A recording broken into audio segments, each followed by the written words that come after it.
So at the last board meeting, we talked about some bonding of equipment and such. So I was tasked to work with Rick and come up with some of the equipment that's required. So we sat down, reviewed, and I also sent an email out to you guys kind of with this, and come up with a couple of different options, and then I did some side notes supporting the documentation. So I don't know if anyone had time to review each of these options. So if you want, I can go over each option. You got the floor, James. All right. So the first one we're looking at is an option one. We have a 2017 Freightliner. It's a brush and leaf picker. It's a multi-use vehicle, so obviously we can use it for leaves as well as picking up brush. We do have a brush truck that is about 16 years old that needs to be replaced. The value of that truck alone is $150,000. So, and we know that the way we're doing the leaves pickup now, it's a pull behind. And Paul and I did that a couple years ago, and it's really not the easiest thing to do. But this new brush truck and leaf picker has a lot of benefits besides just being multi-use. There's also a reduction in the number of employees that can operate this. It usually could be a one-man, dual steerings from each side, so we can then take care of both sides of the road. Also, again, like I said, we only use maybe the driver and maybe one other if need be to break up. So there's some benefits there. And then also there's a 2017 Ford F550 4x4 with a small dump truck. Again, this is a multi-use truck year-round. Also, we can use it in the wintertime, put a small brine tank on the back of that. In addition to that, we have a new brush truck dump box for the 2005 International Cab and Chassis. That's $17,467. And then we have lift columns on there as well. The New Hartford School Garage has that. This is a nice feature too because they're mobile. They're able to. There's 4 of them. They lift up the vehicles. Mechanics can work underneath there, standing up. There's for safety reasons, workman's comp. If they're right now they're working on their backs and such. So there's a lot of value in that, and that's $56,501. Continue on with option 1 to replace a 1997 GMC bucket truck. This is to service the lights and do some tree trimmage and so forth. Right now, that's we check out the Auctions International, and usually we can find them around that $29,500. So option 1 with those items that I just mentioned was a grand total of $340,468. Option 2 we looked at was a John Deere 75G excavator on tracks. That value is $111,320. Again, some duplication. The F550, brush dump box replacement, the columns, and a the pickup truck or the bucket truck. That package of number 2 total is $261,788. And if you go into the next page, option 3, we looked at the 2017 brush and leaf picker, the excavator, the mobile lift attachments, and the bucket truck. Is $387,321. Just to circle back to the excavator, we know we've used excavators a lot in services that we've paid for over the course of the years. Probably could have bought several different excavators at this point. We do have a a trailer that we purchased a couple years ago that can transport that as well. I think it's one of the reasons why we purchased that trailer. So any of these options, I mean, we can tweak if you're looking at cost, but I think some of the you know, when we did this options, we tried to do it so that it made sense. I don't know if you have any thoughts. Councilman, any thoughts, comments How soon will we move on it? tonight? Rich? Where are we with our fund balance? Where are we with our fund balance? What are you talking, highway? Well, in general, Well, highway's about 500, 500, 650. 550, yeah. okay. How about general? I know we can't use it here, but do we know where that is? Overall general, the three general funds, it's, I think, over 3 million, just over 3 million.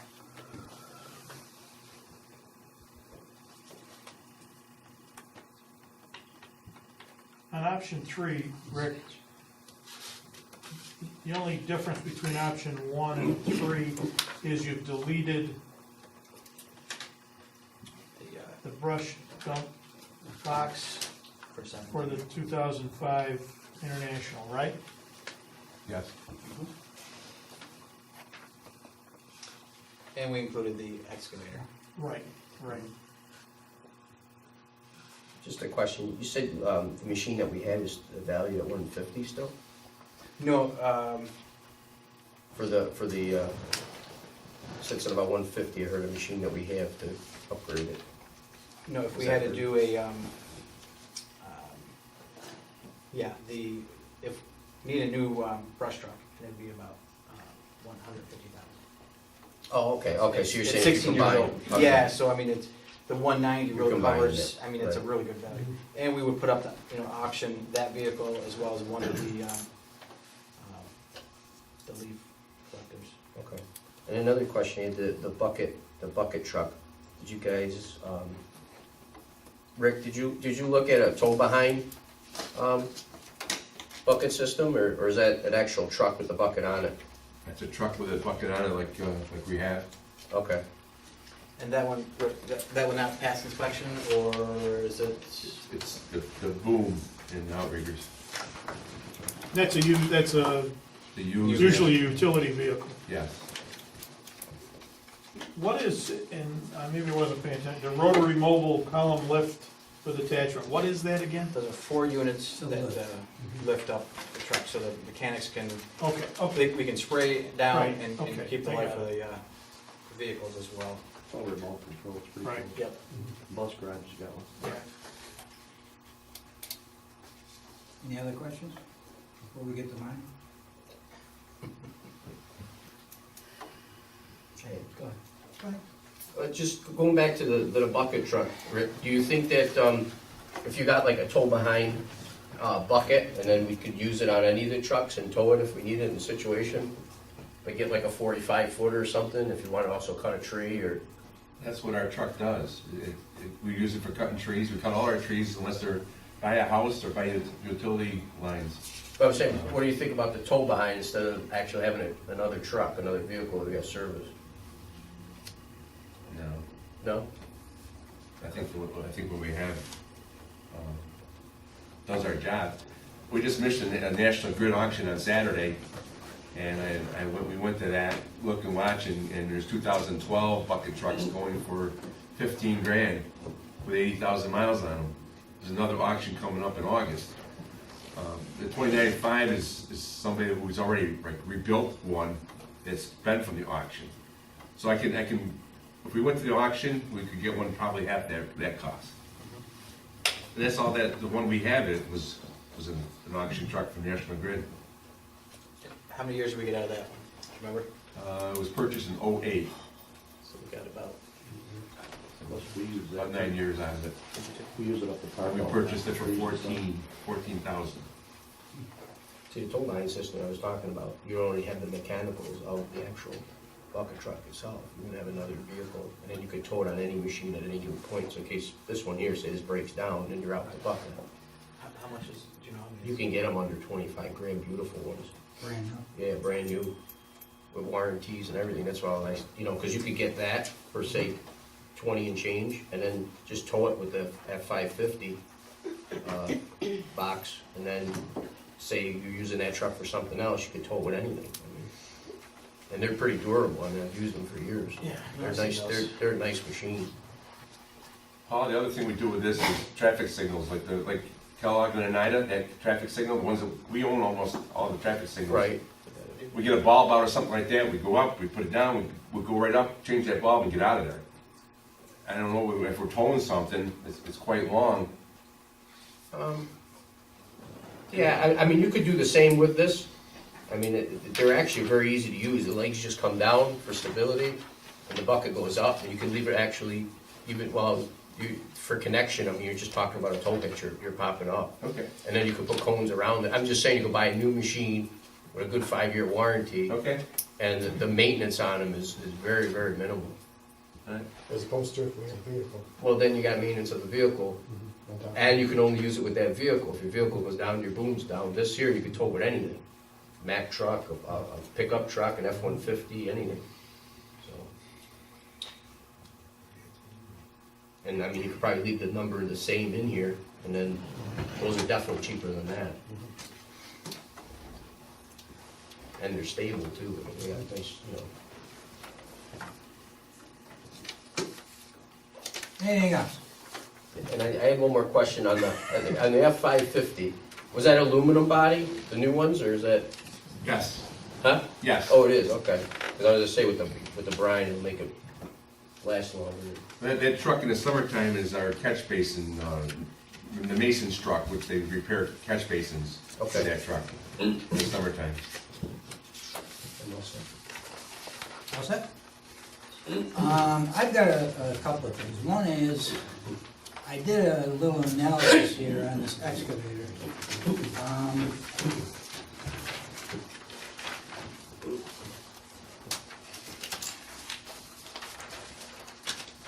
Based on the cost of it, based upon using 3 factors in here, which would be the cost per hour, the debt service cost per hour for labor costs, and fuel.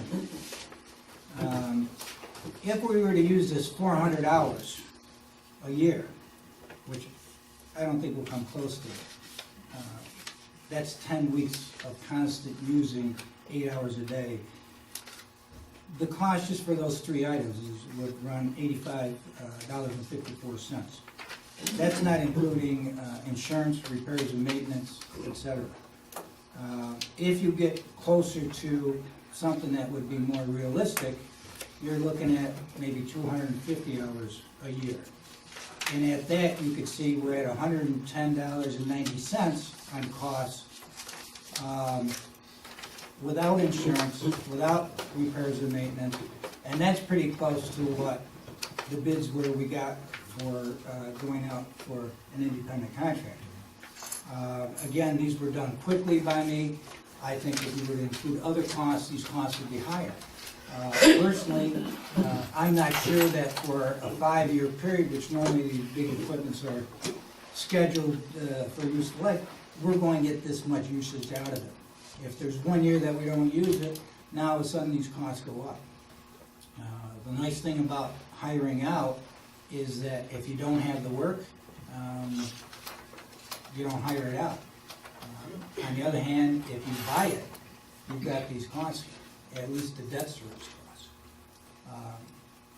I mean, for that reason, I don't think it is cost efficient to buy one, okay?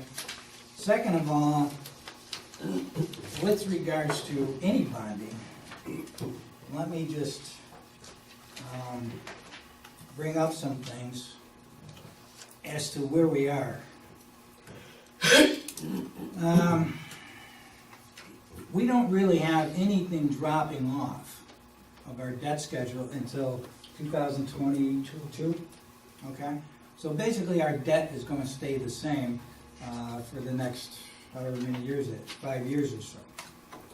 if we take a look at, which I assume, and I'm going to bring it up tonight, Tilden Ave, which is 350,000.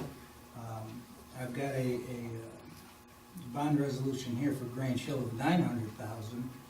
That's $1.2 million right there. That alone is going to give us an additional debt service next year of about $84,000. Also, as a reminder, we took out a ban this year to take care of the certiorari proceedings with Sangerton, with the anticipation that we were going to pay that off in 2 years and get that over and done with. Because the first payment on that, we would have to renew it in 2017. With the interest, that's $178,050. Now, those right there is an additional $262,000, over $262,000 for our budget. That's a huge amount, gentlemen. That's more than what we have in there for 2017, so that's an increase. And that's not even factoring in the 3% raises that are coming for our union people and probably more likely our non-union people. So if you're going to make this commitment, okay, you know, what you're looking at is if you go with option one, now you got on top of what I just stated, another $60,000 in debt service, approximately, which would bring you an additional expenditure in 2018 of $322,000. Okay? If you go to option two, it's a little bit less, it's about $310,000. Personally, I would not bond anything. Okay, now there's some lower price things on this thing, that's fine, but I would take those out of the operating budget and find some room there. But to bond for the additional amounts, I mean, we're already, like I said, we're already bonding $1.2 million for those two projects.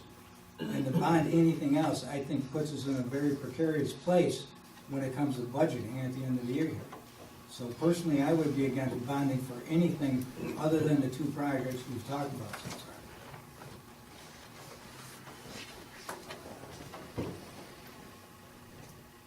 Question. Yeah.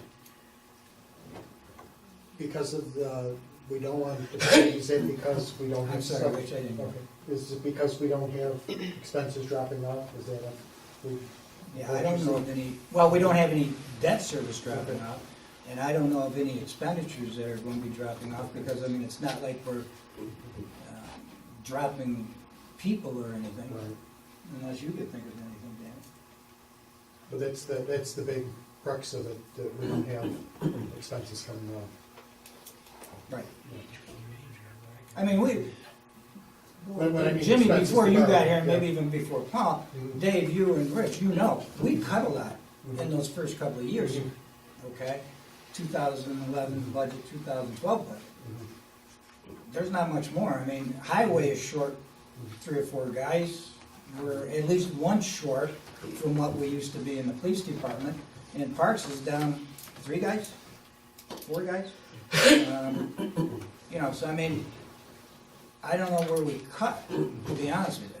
I mean, it's So I going to guess what be, you're saying, if we do this, we're gonna expect a big tax increase. That's the way we're going. I'm leaving, because I'll tell you, this amounts to about a 35% tax increase. And there's no way that I'm going to be sitting at the top of this table with a 35% tax increase. I mean, that's, you know, I mean, you're figuring about a penny for every 10,000 that you go up. So unless you're going to get rid of some department, to be honest with you, because that's almost essentially what you're going to be looking at. You're looking at a sizable tax increase and definitely having a public hearing, because you're, without a doubt, you're going over to 2%. That's what I wanted to, Yes. that's where we're going now. Just a question we ask, if you're looking at the analysis that you got here. Yeah. Like, probably in the last 18 months, we probably spent about $700,000 in work since the flood and since the stuff that we've done. I see, I don't know if that's true. well, I'm close. I don't think that's even close. Since when? Oh, we had about $350,000 just, 4 months ago? Well, that was a bill for all of 2016. Okay, It was actually it was 200, a little over 200,000. all right, so say 200,000 we spent in 16 for doing excavating work. If we had this machine, the rate that was on those bills were way more than 110 an hour, because a lot of the jobs were done in a week or two. And, Actually, most of those jobs were, I don't know, were done in, I mean, you had 24 jobs. The quotes that we got were 110. So I mean, if there was anything added to it, it would have been materials or something like that but were they by the hour or just by the job? by the hour. That's what the quotes were, and that's what we. Because I know even when we they did the went- Mud Creek project, going back. Well, 3, Mud 4 Creek is different, because that's a bid thing, Right, okay? That was done by the job. But what you're talking about is the day-to-day stuff, which is what this would be used for. No, we went out and got quotes for those, and that's what. but when we use this also for projects, I mean, Rick, would we use this to save us on projects going ahead for storms and everything, or no? Wasn't on stormwater projects, we could use it on, it's got rubber tracks on it, so you could have 2 crews out ditching ditches. That tracks on that will not hurt the road. So there's several things that it can do. It doesn't matter what you use it for. The cost doesn't change. And if you could go out and hire somebody at about the same, Oh, or yeah. maybe even cheaper, why would you do that? So I mean, whether you use it to If we can hire just drive somebody. around in a parade, or whatever, it doesn't make any difference what you're using it for. The question is, can you go out someplace else and do it? You know, sublet it and or outsource it and get it cheaper. Well, that sounds, like, say the Green Hill projects, take that in, you know, that was what, 350, we just got a quote for in the last meeting, 350,000 for the first pond. So it doesn't look like they're charging only 110 an hour, because they'd be there for over a year. Well, No, I'm just. but there's more included in it. Right, there's fill, I understand And that. that's what I mean. You can't go and say, I mean, you'd have to go through the bid spec and see what they're charging per hour, but you can't say that that's all for a mini excavator, because on top of that, I'm sure that they're gonna be having bulldozers up there, they're gonna be having payloaders up there, they're gonna be having all machinery, they're not gonna do that with just a mini excavator, okay? And the same thing with some of our other projects here, okay? But the bottom line is that we got quotes, and we got quotes from 2 people, 2 contractors, that were at close to these rates. So whatever that bid's gonna come in at, you know, you could ask them, what are you charging us for a mini excavator? But, you know, that's regardless of them. We're talking about people, can you go out there and hire somebody for what this is gonna cost you per hour? And it's been proven we can. So, you know, the fact is, why would you not go out and do that? Why wouldn't you outsource it? You know, as I said before, we've bought equipment that has sat down at the highway garage and rusted and never been used. And ended up selling it for scrap. And it wasn't cheap, all right? So I don't understand if you could outsource this for the same or less than what it's going to cost you to have it in-house. I see no reason why you wouldn't do that. Then you could pick and choose what you're going to, you know, spend it on. In other words, if you get a tight budget, you don't do those projects. You buy this thing, it's still going to be sitting over there, and you're still going to be paying debt service on it. And sitting over there rusting. I just don't, I really don't see the efficiency in it. Well, when looking at it, it seemed as though we did a lot of excavating work, and some of the numbers we came up with, it seemed as though it would cover the cost of this. Well, not when you look at what the quotes were, and that's what the bills came in at. You know, when you're getting charged 100 and whatever it was, $20 an hour is what the quotes were.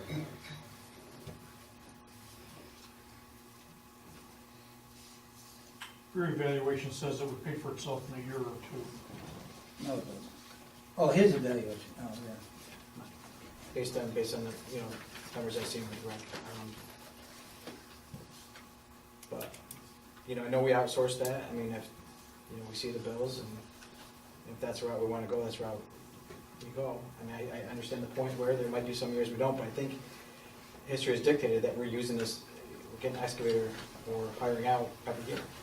Yeah, but I don't mean to interrupt you, Jim, but to get back to answer that and Paul's thing, you're looking at projects that we paid money for. That's not just mini excavator work. No, I know.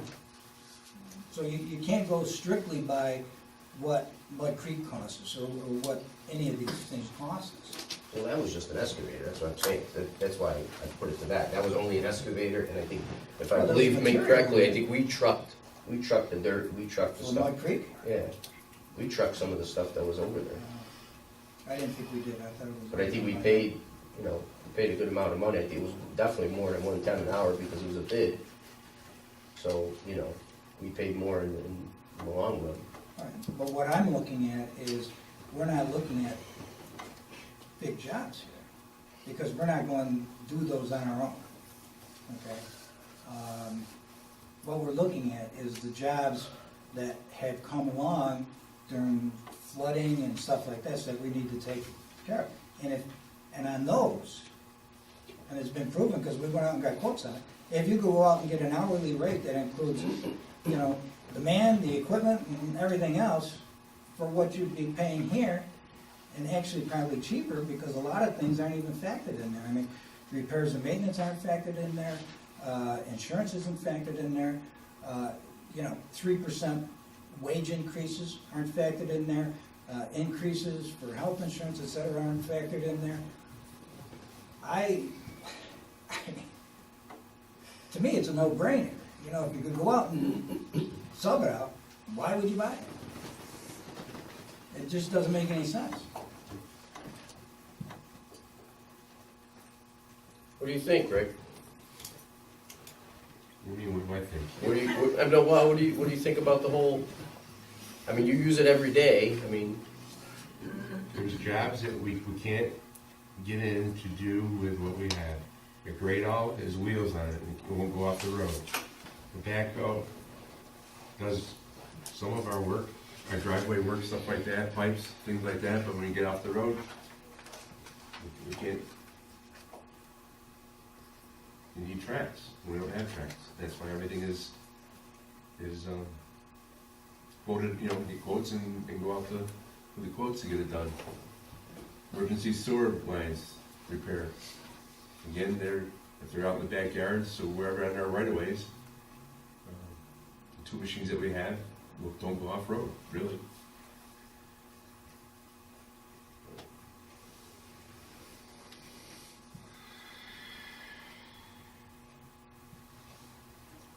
You go out and hire somebody for all those jobs.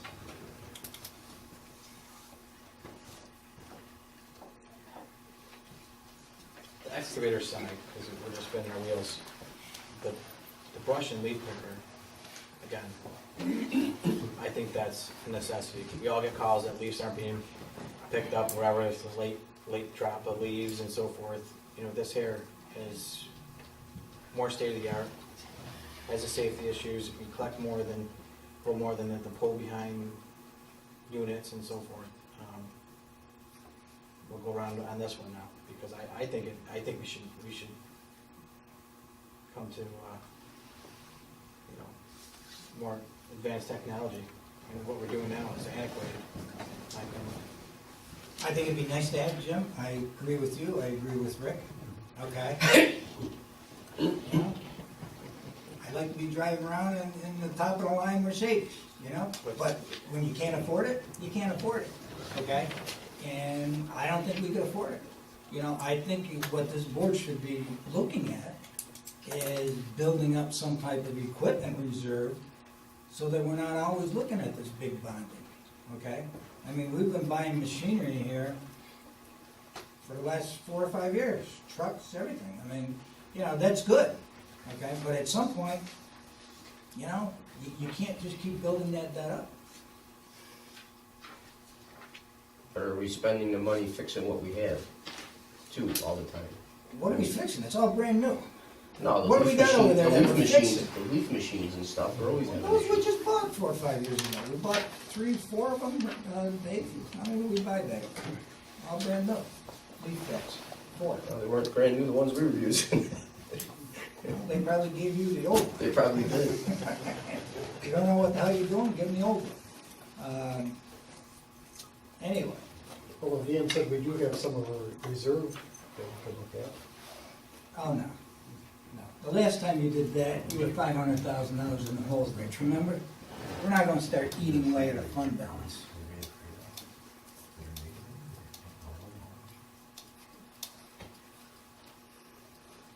Well, looks like this is going nowhere, so, I mean, I just It's up to tested. you guys, but I'm telling you I right mean, now, It's, no matter which way you put this stuff, I wouldn't bond. I mean, you got some stuff in here, granted. I mean, it'd be nice to have. I offer you that. I don't think anything here is a necessity. I honestly don't. Now, Rick may disagree with me, Jim may, Yeah. but there's nothing here that's going to stop our highway department from doing their job. Okay? Some of these may make it easier, make it more efficient, maybe get it done faster, but it's not going to prevent them from doing their jobs. Now, some of these, when you get down to it, this dump box for the 2017, I say take that out of the operating budget. Replace the thing, 29,000, take that out of the operating budget. You get one, get a brand new one like Paul was talking about, and I think that's a good idea, because that probably would get into places that a big truck can't get into, besides everything else. But as far as these big ticket items, I think you're running into a financial crisis here, budgeting and bonding the way that we have. I mean, you all know that sales tax is bottomed out here. It's leveled off. You don't have those big jumps anymore. So where's this money coming from, gentlemen? The only way, as I said, you got increases every year. You got mandatory increases through union contracts of 3%. I don't even know what that amounts to, but, and then whatever's going to happen with health insurance, whether it's going to go up, down, the pension plan, whether it goes up or down, the state plan I'm talking about. You're running a big risk here. And I, for one, would not even come near bonding any of this stuff. I think it's financial irresponsibility. Unless you can tell me where you're going to come up with that additional money. It's going to be tough enough to come up with the additional money for the projects you want to do, which is Tilden Ave and Grange Hill.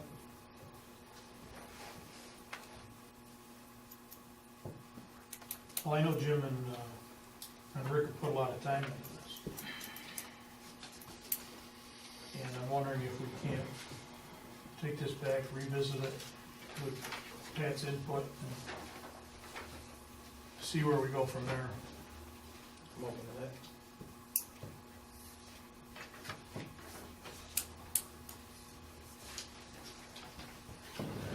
Are you open to that? I'm not bonding. Okay, I mean, if that's what you want to do, Jim, that's fine, but I want to tell you right now. And I mean, we could sit here and whatever you want to do, joke about it, whatever, but the fact is, no, there is no way I'm going to bond for anything here, except for the two projects we talked about. Over $250,000 added to our budget next year. That's big money, gentlemen. Seriously. And this is the kind of stuff that back during the time that he was taking away the fund balance, okay, they used to do without even blinking an eye. And the next thing you know, you went from a $4 million fund balance to a $300,000 deficit. Just like that, as they say. Doesn't take long, does it, Rich? Okay? That's why you gotta look at all these things, and you gotta project out. That's why I have Danny doing work all the time on this stuff. That's why when we go through union contracts, we look at the future and what those costs are gonna be next year, the year after that, 5, 10 years down the road. You can't go day to day and just hope that something's gonna happen next year, because the way it's been going, the trend is, our big revenue is sales tax. And it hasn't been going up. We're happy when it levels off and stays constant. Anyway, it's up to you, Jimmy, whatever you want to do. Okay. Rick? What if we cut the big items out, like you said, and we go with the lift that Paul's talking about, And we'll go with, if there's any way that can get those portable lifts, they're worth their gold, really. The amount of time, and right now, the truck is 7, 8 years old, I'm on its third oil pan. Because we can't lift them up in the air, get underneath there, we need to get underneath there. Which one are you talking about, Rick? I'm sorry. You say portable lifts, what, are you? Portable lifts, Mobile column. mobile columns, Oh, that. And that's for the shop down there? that's for the shop. And then go with the lift that he's talking about, pulling with a truck. Why Let the don't bigger you and items I- go. Why don't you, I mean, if the board wants to approve it, we'll take it out of your operating budget, we'll figure out something, you and I can sit down, we'll work it out. If the board wants to do that, That gives us our lift to do what we need to do, and it gives us our lift for our mechanics. and we'll work out something in this year's budget. Okay? Okay? And Danny can sit in on it, and Jimmy, if you wanna sit in on it, that's fine. If the board wants to do that, that's fine. The bigger items are nice, but like you say, down the road, maybe someday. That's fine by me. I'm happy, but I understand the whole scenario, so but Happy? Huh? Should be elated, you should be buying champagne runs for us. You got something? well, I'm part looking of at, that's part of negotiations. Both parties leave the table. it's once not the it's way I actually- go into Nah. negotiations, Well, okay? should I negotiate different? Anyway, I'm looking at you for a motion, Well, so that we can adjust the highway budget, I'll make the after motion. me, Rick, and Danny get together. Make the motion to adjust the budget. For the, Rotary mobile column lift with attachments, Yep. And the amount- $56,501. And a bucket truck not to exceed 29,500. Well. you gonna add that in too? That's what we're talking about. Well, that's not what Rick talked. Yeah, no, that's what he Is said. it? Okay, Yeah, fine. it's a- it's a All right, pull throw it behind. in there. It's a pull. Yeah, throw it all in there. I don't care, it ain't my budget. As long as you're not taking it out of the supervisor's budget, I don't care what you get. All right, go ahead. We're going to include the bucket. Are we talking about the one Paul did, or a bucket? Yeah, the one that Paul did. It's a pull behind. Yeah, it's just still behind you. Yeah. All right, okay. Motion by Jim, did you get all that, Dale? I'm sorry. All right. Second. Second by Paul, discussion, all in favor? Right. I- Aye. Motion passes unanimously.